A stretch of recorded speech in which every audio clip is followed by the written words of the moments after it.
I mean, let's get into it. We've been kind of beating around the bush, but you really, I think, kind of saw this opportunity, both just jumping into the commercial space, but also on the tech side, starting with maybe some of these velocity type tools. I guess talk to me a bit about that. When did you realize, no, this isn't enough? We need like a dedicated solution to the commercial space, and just walk me through that journey a little bit. I'm gonna say, well, as I told you, the first few years, like I tried with one underwriter. So we trained one. We built our own SOPs, right? Process to how will we handle operating precise? Yeah, yeah. What's the best way to manage these? Build a network as well with lenders. I would say second year, it's just roughly, right? Second year, we onboarded other underwriters, trained them, showed them how it works compared to residential, found a new home for brokers who were doing residential with us in the company. And then the third year, I started to think about our process even more. And it became very obvious very, very quickly that one of the reasons. Why was it so obvious? Just Because we were dealing with velocity, we were getting credit bureau from there. We were going there to extract like information from this other database, the land registry. We were going on the government's website to get like the corporate registry for companies. And it was just like super clunky, I would say. A lot of PDFs and nowhere, a lot of information in those documents that we would handle and no place to store the information, right? Yeah. And data is key, right? And especially when you understand the value of data, having this data set up properly will make you just so much more efficient. And that's where everything started, and it's not perfect. We're still working. We actually have like a workload, which is probably good for a year. So I need to hire more people, train them on our systems, what we're doing, so we can move faster in building. And in a year, that workload will turn into 2 years, right? Because it's just the new things you find. Yeah, so we've set a priority system now. We just did this like 2 weeks ago because I was like, "Oh shit, we'll never get there." Yeah, no, that's smart, and you're learning, probably the hard way, probably, of all the crazy stuff that goes with building a tech company. But yeah, so you talk But about it's some yeah, but so you talk about building, so the big pain point was just data everywhere, right? Okay, yes, everywhere. yes, yeah. So for us, it was to gather everything, and also velocity. Like one very, very obvious thing is for us, a company is a borrower, right? Right. While Philogix, everything that exists for residential is not handling any company information. It's just impossible to put it in there because you need a first name, a last name, and this and that. So it's not the same. Like you're dealing with financial statements, and so that's basically one of the main pain points we had, because we want to. You've seen org charts in your life. So when you look at an org chart and there's 1, 2, 3 companies, and then there's like 5 individuals behind these 3 companies, it can get messy, right? For information, you need to organize it in a certain fashion. And that's how everything got, that's how we started everything. We're like, okay, we need to organize this a better way.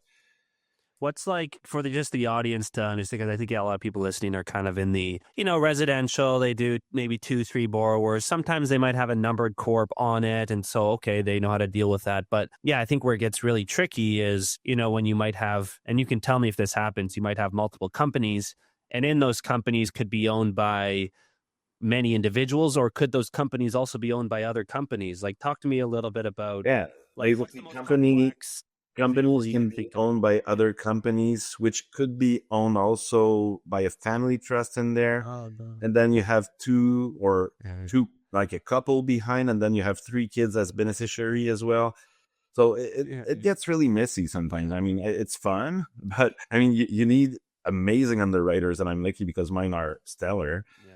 But behind all this, I mean, leveraging technology is key, because again, if we don't have the capacity to capture all this, just to do AML on all of these companies, get a credit bureau for everything, taking information. So, okay, here's the net worth we've got. Here's like why we think they're a strong group of borrower. We call them group of owner or a group of borrower.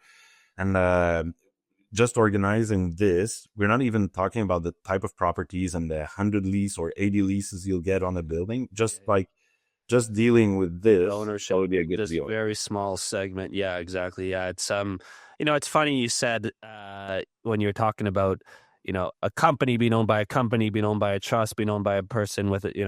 I had the same thought. Hey, it sounds fun, but maybe you got to be a little bit of a nerd to think that. But I think the point is that with tricky problems become the opportunity to solve tricky to find, good solutions, right? The easy problems have already been solved, but like the real value in, yeah, I think in any business, tech or not tech, a very tricky problem presents, very big opportunities, right? Because if you're dealing with it, so is everybody else. And so I think that's why I'm guessing why you said that's fun. And that's why when I hear that, I think, hey, it's fun because it's a hard problem with, probably a big opportunity there. So let's go down the data road a little bit. So you talk about, okay, now you're bringing all these different things in from all these different systems into one place.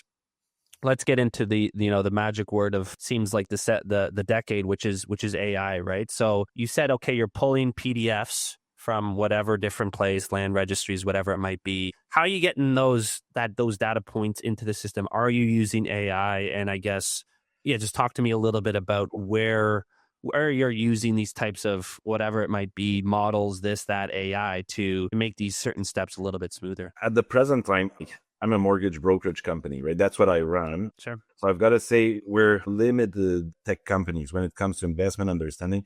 So we're going to change this on June 1st because we'll take all the tech out of the mortgage brokerage and build tech for the multifamily market out of this company because there's a lot that can be done. So I'm planning on hiring more people, getting more resource in there. So at the present time, we're test running AI, I would say, learning how it works, learning where it can bring value and where we can leverage it, I would say. Yeah.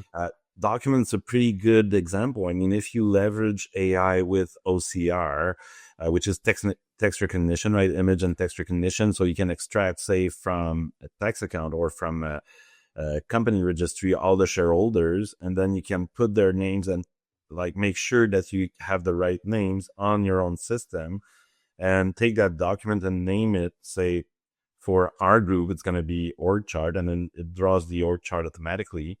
And then I send it to this particular bank and they name it organizational chart with the date. Then it can rename it and do everything. I think the way I envision this is basically AI could become an agent for us. Yeah. Which simplifies the work that we're all doing by hand now. Yeah. Yeah, it's crazy. I mean, it's one of those things I think that I kind of describe AI right now as, I wrote an article on this where I basically said it's like the storm in the distance, right? So not so much in the distance.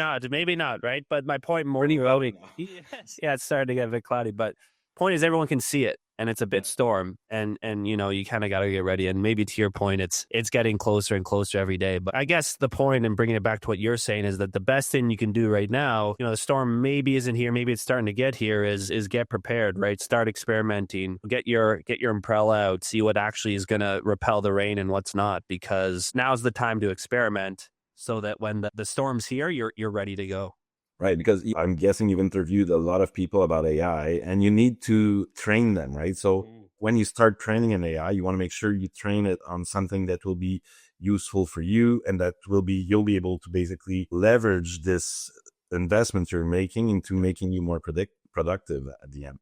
So, but the way I see it now compared to when I started and just researching a bit on it, digging, having a look to see what exists, what we could put together, what we need to train. I think literally even as a mortgage agent, I can easily envision a future where you just sit with a client, hit the button, and while you have this 45 minutes conversation with them, everything's going to get done automatically. And you'll just say, great, everything's ready. Everything's going to go to the lawyer's office for you to sign, or you will it's such a clunky process that there's a lot of improvement that tech can leverage, and you will become, I think the relationship is what you will work on and build, right?